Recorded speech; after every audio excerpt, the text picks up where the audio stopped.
አንድ ሃንሰን የተባለ ወጣት ከታማሚ እናቱ ጋር አብሮ ይኖር ነበር። ሃንሰን እናቱን በጣም ይወዳታል፣ እናቱም እንደዛው። ከጊዜ ወደ ጊዜ የሃንሰን እናት ህመሟ እየበረታባት ይመጣል።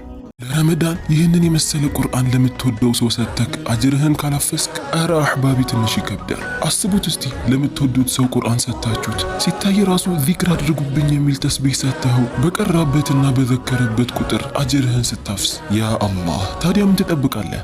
በ0928 043805 በመደወል ማዘዝ ትችላላችሁ። እንዲሁም የቤት ድምቀት የሆኑ ዲም ላይቶች በፈለጉት አይነት ዲዛይን የሚያማምሩ የረመዳን ካላንደሮችንም አቅርበናል። አላህ በሰላም ደርሰው ከሚጠቀሙበት ያድርገን። መንቀሳቀስም አቅቷት እቤት ለመተኛት ትገደዳለች። ሃንሰንም ያለውን ገቢ አጠራቅሞ ሐኪምን ይዞ ይመጣል።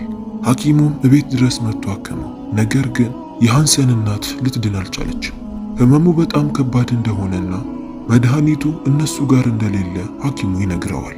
ሃንሰንም በዚህ በጣም አዘነ። ሃንሰን አንድ ጎረቤት አለችው። ጎረቤቱ ሁሉ ጊዜ እየመጣች እናቱንና እሱን ትጠይቃቸው ነበር። እናት ከታመመች በኋላ ሁሉ ጊዜ ወደዛ ቤት መምጣት ታዘወትራለች። ሐኪሙ መድኃኒቱ እኛ ጋር የለም ካለው በኋላ ሃንሰን ተስፋ እንዳይቆርጥ መድኃኒቱን ፍለጋ ወደ ባህል ሐኪሞች ጋርም እንዲሄድ ጠቆመችው። በመንደራቸው ላይ የሚገኝ አንድ አዛውንት አለ። ይህ አዛውንት አታክልቶችንና ቅጠላ ቅጠሎችን በመጠቀም መድኃኒትን ያዘጋጅ ነበር።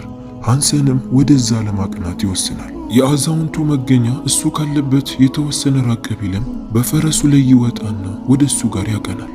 አዛውንቱ ጋርም ይደርሳል። አዛውንቱ ሁል ጊዜ ከቤቱ ደጃፍ ያለ ዛፍ ስር ነበር የሚቀመጠው። ሃንሰንም እሱ ጋር ጠጋ ብሎ ሰላምታን ካቀረበለት በኋላ የእናቱን መታመምና መድኃኒትን እንደሚፈልግ ይነግረዋል። አዛውንቱም ህመሙን ንገረኝ ይለዋል። የእናቱንም ህመም ይነግረዋል። አዛውንቱም መድኃኒቱ እሱ ጋር እንደሌለ እያዘነ ይነግረዋል። እናቱ የታመመችው ህመም ለየት ያለና ወጣ ያለ ነበር። አዛውንቱም እያዘነ መድኃኒቱ የሚገኘው አንድ ቦታ ብቻ ነው። ከዚህ መንደር በጣም ራቅ ብሎ በሚገኝ ትልቅ በረሃ ላይ ባለ የአውሬዎች ስፍራ ጋር እንደሚገኝ ለወጣቱ ይነግረዋል። እዛ ለመሄድ ደግሞ በጣም አስቸጋሪ እንደሆነና ህይወቱንም ሊያጣ እንደሆነ አስረግጦ ነገረው። አዛውንቱ ለወጣቱ ይህንን ሲነግረው ይሄዳል የሚል ተስፋ ጭራሽ አልነበረው። ነገር ግን ወጣቱ መድኃኒቱ የሚገኝ ከሆነማ እሄዳለሁ፣ የትም ቢሆን ለእናቴ ስል እሄዳለሁ ይለዋል። አዛውንቱ ይህንን ሲሰማ በጣም ደነገጠ። ምን አለ ባልነገርኩትም ማለት ጀመረ። ቦታው ምን ያህል አስፈሪና በጣም ሩቅ እንደሆነ አስቸጋሪ እንደሆነ ይነግረው ጀመር። ነገር ግን ወጣቱ መድኃኒቱ ይገኛል ስላለው ብቻ ለመሄድ ይወስናል። እናቴን አይኔ እያየው ከማጣት ራሴው ሄጄ ብሞት ይሻለኛል እንጂ ተስፋ አልቆርጥም ይላል። አስከትሎም ለአዛውንቱ መንገዱን ብቻ ንገረኝ ይለዋል። አዛውንቱም ምንም ምርጫ ስላልነበረው ለሃንሰን መድኃኒቱ የሚገኝበትን የአውሬዎችን ስፍራ መንገዱን ይነግረው ጀመር። ወደዛ ከመድረሱ በፊት አንድ ትልቅ ቤተ መንግስት አለ። በዛ ቤተ መንግስት ውስጥ የምትኖር አንድ ንግስት አለች። ያቺ ንግስት ናት ያንን መድኃኒት ለማግኘት ልትረዳው የምትችለው። ስለዚህ ወደዛ እንዲሄድ ይነግረዋል። በመንገዱ ላይም ሲሄድ በጣም ጥንቃቄ እንዲያደርግም አስረግጦ ይነግረዋል። ሃንሰንም አዛውንቱን ካመሰገነው በኋላ ፈረሱ ላይ ወጥቶ ወደ ቤቱ መመለስ ይጀምራል። ወደ ቤቱም ከተመለሰ በኋላ ለእናቱ አልነገራትም። ለሚወዳት ጎረቤቱ ይነግራታል። መድኃኒቱን ለማግኘት ትልቅ መስዋዕትነትን እንደሚከፍል ሄዶም ሊቆይ ስለሚችል እናቱን እንድትንከባከብለት በማሰብ ነበር። ነገር ግን እሷም ከለከለችው። እሱ ግን ችግር የለውም፣ አንቺ ብቻ ከእናቴ ጎን ሁኚ፣ እኔ ለንግድ ጉዞ እንደወጣሁ እንጂ መድኃኒቱን ለማምጣት መስዋዕት እንደምከፍል እንዳትነግሪያት ይላታል። ጎረቤቱም በሃንሰን ሐሳብ ትስማማለች።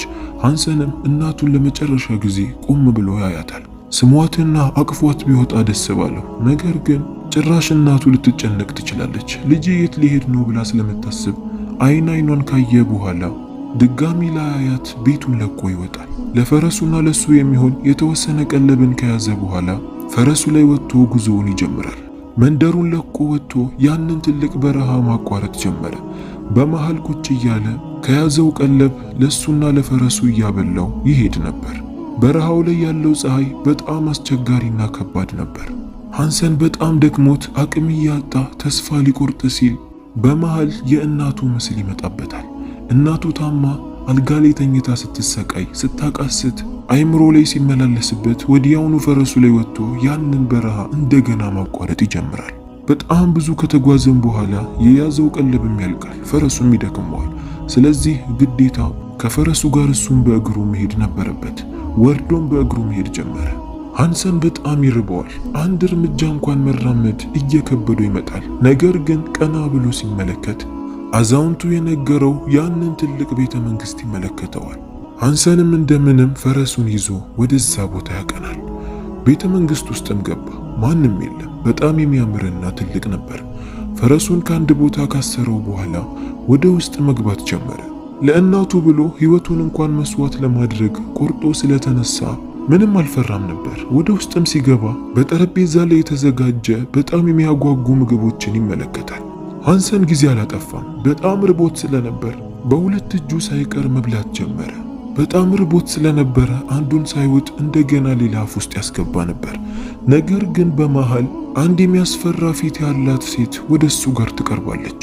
ሰውነቷና የፊቷ ቅርጽ በጣም የሚያስፈራ ነበር። ሃንሰን በጣም ደነገጠ።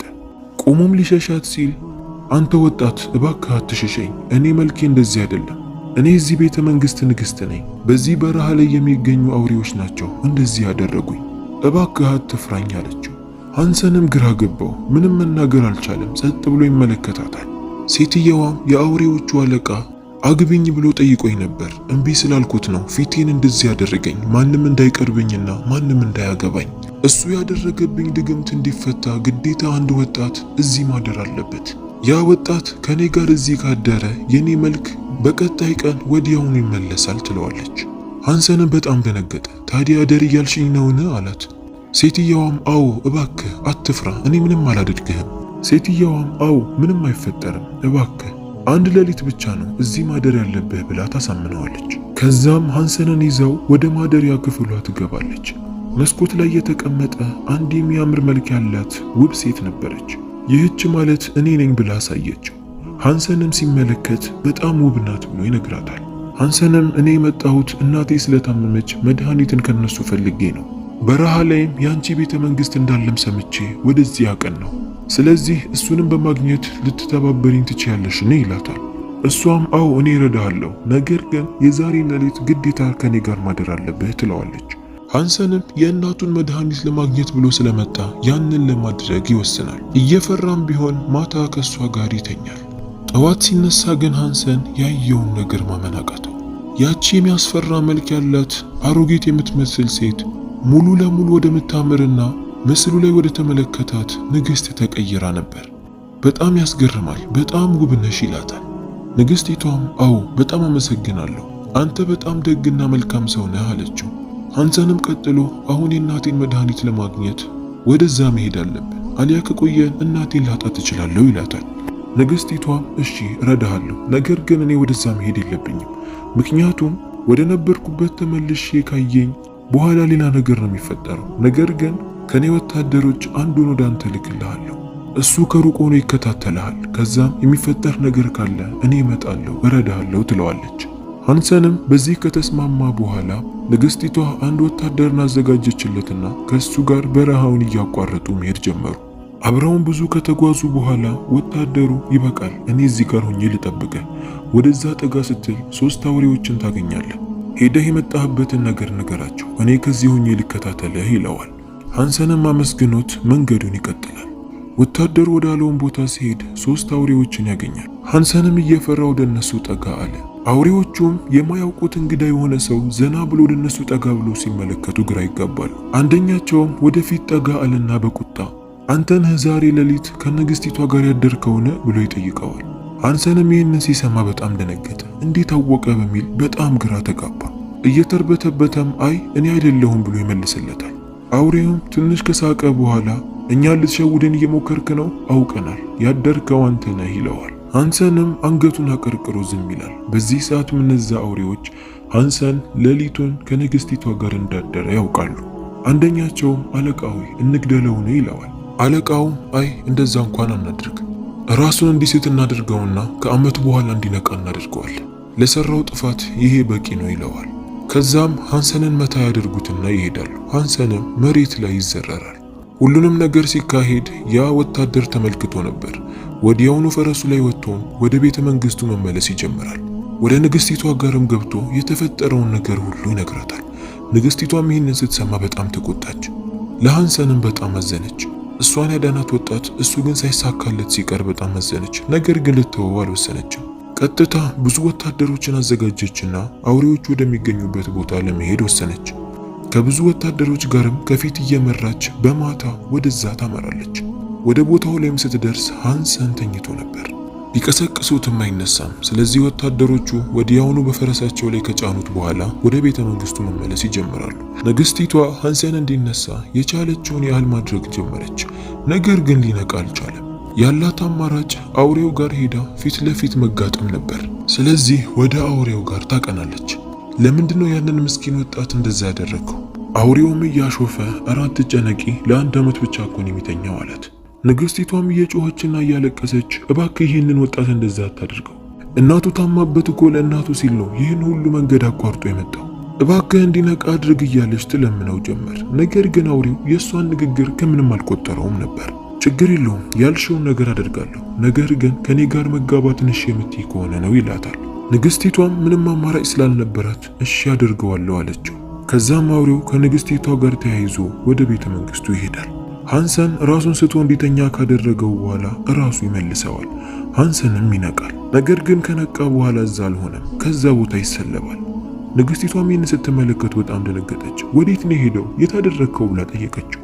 አውሬውም መድኃኒቱ የሚገኘው እኮ እዚህ አይደለም፣ መድኃኒቱን እንዲፈልግ ነው ወደዛ የላኩት፣ ነገር ግን የሄደው ቦታ በጣም ሩቅ ነው፣ የሚመለስ አይመስለኝም ይላታል። ንግስቲቷም ይህንን ስትሰማ በጣም አዘነች። ወደ እሱ ጋርም አልዞረችም፣ እዛው እንዳለ ጥላው ትሄዳለች። በሌላ በኩል ሃንሰን ሲነቃ ራሱን ያገኘው ከአንድ ትልቅ ባህር ዳርቻ ላይ ነበር። ሰው የሚባል ነገር የለም። ሃንሰን በጣም ደነገጠ። የት ነው ያለሁት በማለት ግራ ተጋባ። እናቴ በምን አይነት ሁኔታ ላይ ያለችው? እሷ እኮ ይህን እየጠበቀችኝ ነው ብሎ በማዘን ማልቀስ ጀመረ። ዞር ዞር እያለም ሲመለከት አንድ ትንሽዬ የጎጆ ቤትን ይመለከታል። ያለምንም ማንገራገር ወደ ውስጥ ይገባል። በውስጥ ያለችው አንድ አዛውንት ነበረች። ሃንሰንም ርቦት ስለነበር በጣም ርቦኛል የሚበላ ነገር አለን ይላታል። ያቺ አዛውንትም ፊት ለፊቱ ባለው ጠረጴዛ በምግብ እንዲሞላ ታደርጋለች። ሃንሰንም ባየው ነገር በጣም ይገረማል። ነገር ግን በጣም ርቦት ስለነበረ ያንን የሚያጓጓ ምግብ እስከሚጠግብ ድረስ መብላት ጀመረ። አዛውንቷ ሃንሰን ሲበላ ዝም ብላ ትመለከቷለች። ሃንሰንም እስኪጠግብ ከበላ በኋላ በጣም አመሰግናለሁ ጠግቤያለሁ ይላታል። አዛውንቷም እንዳልነበረ ያንን ምግብ ታደርገዋለች። ወደ ሃንሰንም ትዞርና ከየት ነው የመጣኸው? እስቲ ታሪክህን አጫውተኝ፣ እንዴት ወደዚህ ልትደርስ ቻልክ ብላ ትጠይቀዋለች። ሃንሰንም ግራ በመጋባት ወደዚህ እንዴት እንደመጣሁ አላውቅም፣ የት እንዳለሁም አላውቅም ብሎ ታሪኩን ሁሉ ያጫውታት ጀመር። አዛውንቷም ሃንሰን ለእናቱ ብሎ ይህንን መስዋዕት እየከፈለ መሆኑን ስታውቅ በጣም ታዝንለታለች። ሃንሰንን ለመጉዳት አላሰበች፣ በተቃራኒው ልትረዳው ወሰነች። ወደ ውጪ ትወጣና ለመድኃኒት የሚሆን ቅጠል ይዛለት ትመጣለች። ይህንን ቅጠል ፈጭተ ለእናትህ ስጣት፣ ለያዛት በሽታ ሰበቡ ወይም መድኃኒቱ ይሄ ነው ትለዋለች። ሃንሰንም በጣም ደስ አለው። አመሰግናለሁ አላት። ነገር ግን አንድ ነገር ግራ ገባው። እንዴት ነው ወደ ቤቱ የሚመለሰው? ያለበትን ቦታ እንኳን አያውቅም። አዛውንቷም ታዲያ እንዴት ነው ወደ ቤት የምትመለሰው ብላ እሷ አስቀድማ ጠየቀችው። ሃንሰንም እኔም ግራ የገባኝ እሱ ነው፣ እንዴት እንደምመለስ አላውቅም ይላታል። አዛውንቷም ሃንሰንን በጣም ወዳውና አዝናለት ስለነበር የምትሄድበትን መንገድ አሳይሃለሁ ትለውና ይዛው ትወጣለች። ትንሽ ከተጓዘችም በኋላ ወደ አንድ መንገድ እያሳየችው በዚህ መንገድ ስትሄድ አንድ አባታቸው የሞተ 3 ልጆችን ታገኛለህ። እኒህ 3 ልጆች አንድ አነስ ያለች ምንጣፍ፣ ኮፍያ እንዲሁም ጫማ አላቸው። እኒህ 3 ዕቃዎች ዝም ብሎ ተራቅ አይደሉም። ምንጣፉ ላይ ስትወጣ ወደ ፈለግኩ ቦታ ይዞ ይሄዳል። ኮፍያውን ስታደርገው ደግሞ እንድትሰለብና እንዳትታይ ያደርጋል። ስለዚህ ዘዴን ተጠቅመህ ከነሱ መውሰድ አለብህ ትለውና መንገዱን ታሳየዋለች። ሃንሰንም አዛውንቷን በደንብ ካመሰገናት በኋላ ወደ ተባለው ቦታ ይሄዳል። ወደ ቦታውም ሲደርስ 3 ልጆች እየተጣሉ ነበር።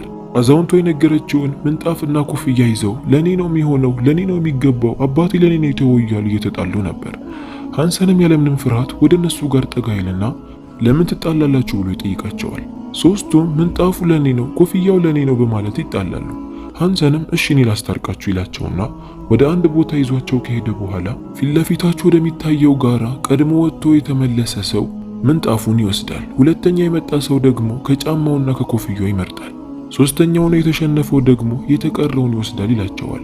3ቱም በሃንሰን ሐሳብ በደስታ ይስማማሉ። ምንጣፉን፣ ጫማውንና ኮፍያውን ለሃንሰን ከሰጡት በኋላ ሃንሰን ወዳላቸው ጋራ ፈጥነው መሮጥ ጀመሩ። በዚህ ሰዓትም ሐንሰን ምንጣፉ ላይ ይወጣና ወደ ላይ መብረር ይጀምራል። በፍጥነትም ያንን ቦታ ለቆ መሄድ ጀመረ። በዚህም ሶስቱን ልጆች ማታለል ቻለ።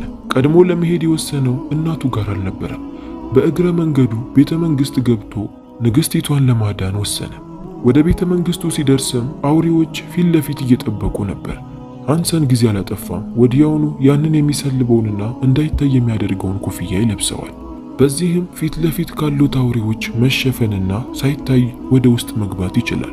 ወደ ውስጥም ሲገባ ንግስቲቷ አልጋዋ ላይ ቁጭ ብላ በጣም ተክዛ ነበር። ሐንሰንም እሷ ጋር ሲደርስ ኮፍያውን ያውልቅና ወደ እሷ ይጠጋል። ንግስቲቷ ሐንሰንን ስትመለከተው በጣም ደነገጠች፣ በጣም ተደሰተች። እንዴት ወደዚህ ልትመጣ ቻልክ እያለች በጥያቄ ታፋጠው ጀመር። ነገር ግን ሐንሰን ጊዜ የለንም፣ ይህንን ቦታ ለቀን መሄድ አለብን አላት። ንግስቲቷም ጊዜ አላጠፋችም፣ ሐንሰንን ለመከተል ወሰነች። ከዛም ሐንሰን ንግስቲቷን በመንጣፉ ላይ ከያዛት በኋላ ያንን ቦታ ለቆ ወዲያውኑ መሄድ ይጀምራሉ። በዚህም ሐንሰን እሱን ብቻ ሳይሆን ንግስቲቷንም ከአውሬው ማስመለጥ ይችላል። ወደ መንደሩም በሰላም ፈጥኖ ይደርሳል። ለእናቱም ያንን አዛውንቷ የሰጠችውን መድኃኒት በብርጭቆ አድርጎ ከበጠበጠው በኋላ ለእናቱ ይሰጣታል። እናትም ሐንሰን ያመጣላት መድኃኒት ሰበብ የሆናትና እየተሻላት ይመጣል። እናትም ሐንሰን ያመጣው መድኃኒት እየሰራ መሆኑ ስታውቅ በጣም ተደሰተች።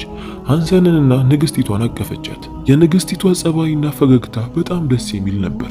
ንግስቲቷም ታሪኳን ሙሉ ለሐንሰን እናት ታጫውታታለች። የሐንሰን እናትም ፈቃደኛ ከሆንሽ ለምን ሐንሰንን አታገቢውም ብላ ሐሳብ ታቀርብላታለች። ንግስቲቷ በደስታ ነበር ሐሳቡን የተቀበለችው። ሐንሰንም ንግስቲቷን አግብቶ ያላትን ንብረት ሙሉ ወደዚህ አጠቃላ እንድታመጣ ከረዳት በኋላ በሰላም ከእናቱ ጋርና ከሷ ጋር መኖር ይጀምራሉ። የዛሬው ድንቅ የማታ ትረካችን ይህንን ይመስላል። እናቶቻችንን አላህ ይጠብቅልን። ሐሳብ አስተያየታችሁን ኮሜንት ስር አስቀምጡልን። ቪዲዮን ላይክ፣ ሼር እንዲሁም ቤተሰብ ካልሆናችሁ ደግሞ ሰብስክራይብ ማድረጋችሁን እንዳትረሱ። ለረመዳን ይህንን የመሰለ ቁርአን ለምትወደው ሰው ሰጥተክ አጅርህን ካላፈስክ አረ አህባቢ ትንሽ ይከብዳል። አስቡት እስቲ ለምትወዱት ሰው ቁርአን ሰጥታችሁት ሲታይ ራሱ ዚክር አድርጉብኝ የሚል ተስቢህ ሰጥተው በቀራበትና በዘከረበት ቁጥር አጅርህን ስታፍስ ያ አላህ። ታዲያ ምን ትጠብቃለህ? በ0928 043805 በመደወል ማዘዝ ትችላላችሁ። እንዲሁም የቤት ድምቀት የሆኑ ዲም ላይቶች በፈለጉት አይነት ዲዛይን የሚያማምሩ የረመዳን ካላንደሮችንም አቅርበናል። አላህ በሰላም ደርሰው ከሚጠቀሙበት ያድርገን።